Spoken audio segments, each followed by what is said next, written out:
Hello, this is the video of the final project in Mass Energy 2. So let's get right into it. In this video, I'm gonna cover the topic 5, electrical current. This topic is a little tricky, but once you understand the first two formulas, it's pretty easy throughout all the topics. So stop the yapping and let's get right into it. Um, the things that we're gonna see is electric current, drift speed, current density, also what's AC/DC, what's resistance and resistivity, what else? Ohm's law, series and parallel circuits. We're gonna see a bunch of things, so let's jump right into it. So, what is electric current? Electric current is the simply explained as and charges moving through a conductor. It's That's only that. Another way you can understand this explanation is imagine um, how water moves through a hose. Basically, that. You don't need any more questions because it's basically it's pretty easy to understand, right? So the first formula that we're gonna see in this topic is this one. This one is the foremost basic way to get current. So I is current, and Q is charge, and T is time. So current is equal to charge over time. The I mean current is always measured in amperes. Q is the charge, so we measured it in coulombs, and T is time, so we measured it in seconds. An example of this formula is an engineer wants to know the current in a copper conductor. He knows that the charge is 12 times 10 to the negative 3 coulombs, and it passes through it every 4 seconds. So what is its current? Using this formula, we know that the charge is 12 times 10 to the negative 3, and the time is 4. So we only substitute and divide those two numbers. So when you divide that 12 times 10 to the negative 3 by the 4, we get the answer of 3 times 10 to the negative 3 amperes. Remember that the current is measured in amperes. And that's basically it. Once you understand this example, you understand every problem when you need to use this formula. So I hope me explaining it I can you can understand it how I understand it. So let's get to the other one, which is drift speed. Drift speed is another term that we can use to also find current. But what is drift speed? Electrons don't move forward quickly. They're pretty slow. You can imagine, right? I also thought that they moved fast, but actually they collide constantly, which shows their slow movement. And the average slow movement, or the velocity, is equal to the drift velocity. So the low velocity, the average low velocity is equal to the drift speed. So how can we find by a current? By using drift velocity. This is the formula. Current is equal to number of charge carriers times charge times drift velocity times cross-sectional area.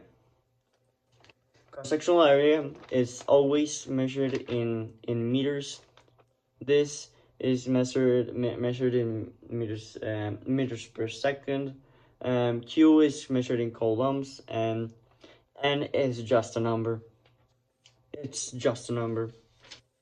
Um, so once you find those terms, it's pretty easy to substitute. Um, so it's pretty direct, let's just say.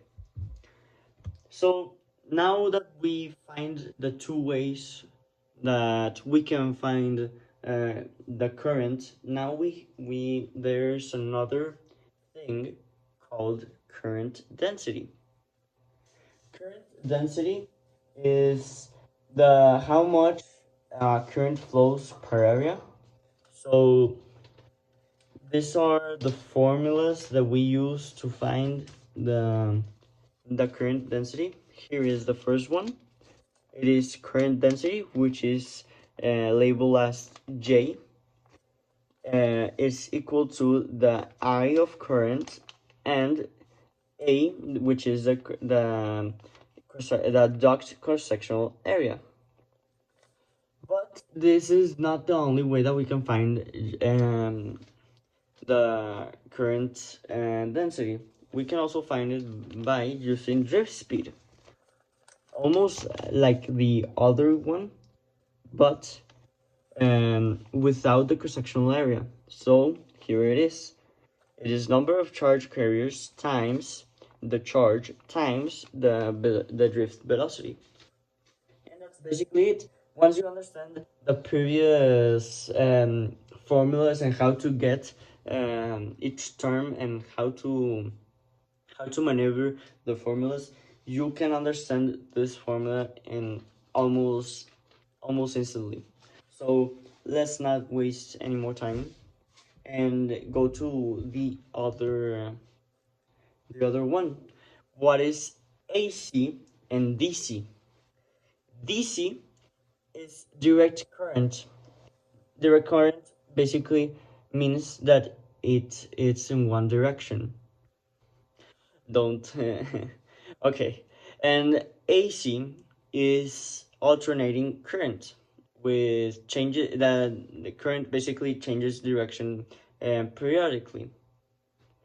Um, that's basically is but that's basically it. Inside devices, AC is converted to DC using a power supply. So that's basically it. Um, Now, what is resistance and resistivity? Resistance and resistivity depends on the material, its area, its length. Here's the formula how we get um, resistance. Let me find it real quick. Oh, this is not it. Where is it? Ah, here it is. Resistance equal to resistivity times the division of length and area. Let me explain what is resistance and resistivity real quick. Resistance of a wire is an inherent property of the conductor. Its unit is ohms, and whether the cross-sectional area of the wire is uniform, and this can be determined by the following factors: the resistivity, the wire length that is measured in meters, the cross-sectional area, and the temperature coefficient. Resistivity basically is the opposite of conductivity. For an ideal conductor, it would be equal to 0, while for an insulator, it would be infinite. That way, which all these elements are related to calculate resistance is basically the one that I just showed you, which is this one. So that's basically it. I mean, here's let me show you an example. I'll tell you an example on how we can solve problems with resistance. Imagine a 14 gauge copper wire. Its length is 20 meters. Its radius is 0.8, and it's and the copper and the resistance of the resistivity of the copper is 1.7 times 10 to the negative um, 8 ohms. Um, Now, how can we get it?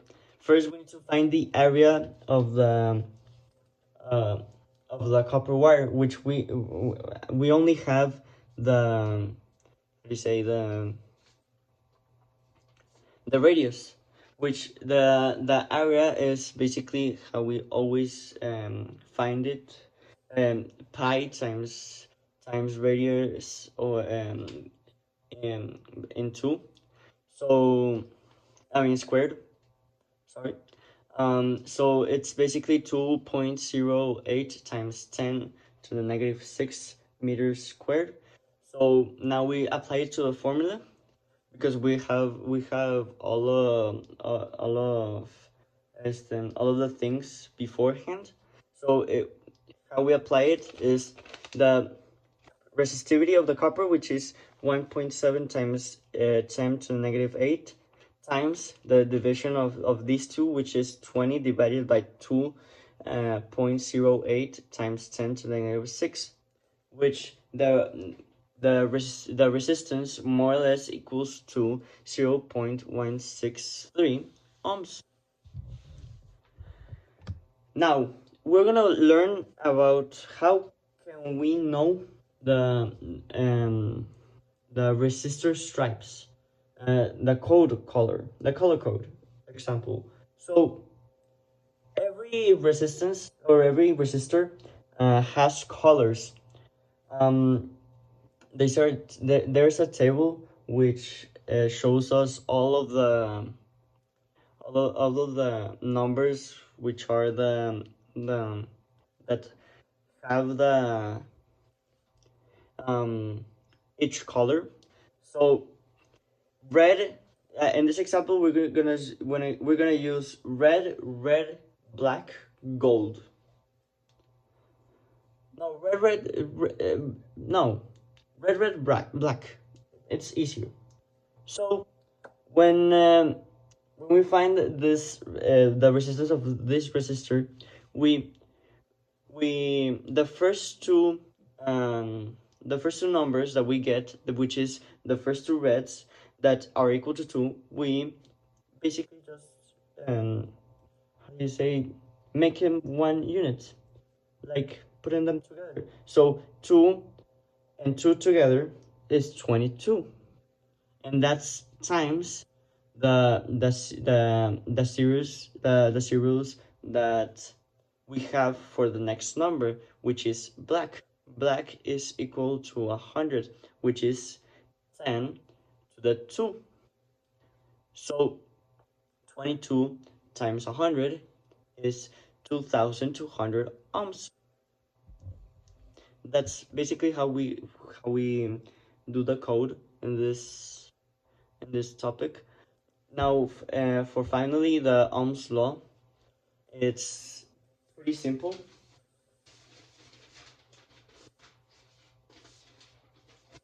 It's these formulas. I'm gonna explain it fast because I'm running out of time. It is um, V, which is oh, let me find it real quick. I don't have a lot of information. It's electromotive force. I is a current and R is a resistance. So Ohm's law. So we use this to find V, which is the electromotive force, which is measured in volts. Now there's something else called electrical power that is I just pinned this one because I couldn't find it, but it's actually a W for all the Canva users.